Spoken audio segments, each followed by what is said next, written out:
ವೀಕ್ಷಕರೇ, ತಮ್ಮ ಮನೆಯಲ್ಲಿ ಏನಾದರೂ ಕಾಡಾಟ ಇದೆಯಾ?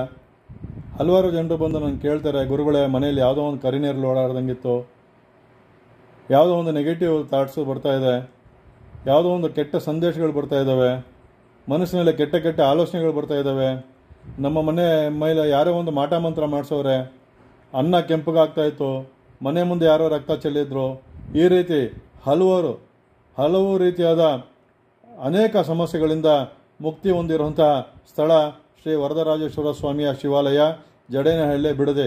ತಾವು ಬನ್ನಿ, ತಮ್ಮಲ್ಲಿ ಏನೇ ತೊಂದರೆಗಳಿದ್ರೂ ಇಲ್ಲಿ ನಡೆಯುವಂತಹ ಕಾಲಭೈರವ ಸಹಿತ ಪ್ರತ್ಯಂಗಿರ ಹೋಮ ನಡೆಯುತ್ತೆ. ಪ್ರತಿ ಅಮಾವಾಸ್ಯೆ ಮತ್ತು ಹುಣ್ಣಿಮೆಗಳಲ್ಲಿ ಜರುಗುತ್ತೆ. ತಾವು ಬನ್ನಿ, ಮನೆಯಿಂದ ಬರುವಾಗ ಒಂದು ಅರ್ಧ kg ಒಣಮೆಣಸಿನಕಾಯಿಯನ್ನು ತಂದು ಈ ಹೋಮದಲ್ಲಿ ಹಾಕಿ ಬೆಳಗ್ಗೆ 9 ಗಂಟೆಯಿಂದ 12:30 ಅಷ್ಟರಲ್ಲಿ ನಡೆಯುತ್ತೆ. ತಾವು ಬನ್ನಿ, ತಮ್ಮವ್ರನ್ನ ಕರ್ಕೊಂಬನ್ನಿ. ಶ್ರೀ ವರದರಾಜೇಶ್ವರ ಸ್ವಾಮಿಯ ಕೃಪೆಗೆ ಪಾತ್ರರಾಗಿ ಅಂತ ಹೇಳ್ತಾ ಧನ್ಯವಾದಗಳನ್ನು ಅರ್ಪಿಸ್ತಾ ಇದ್ದೀನಿ.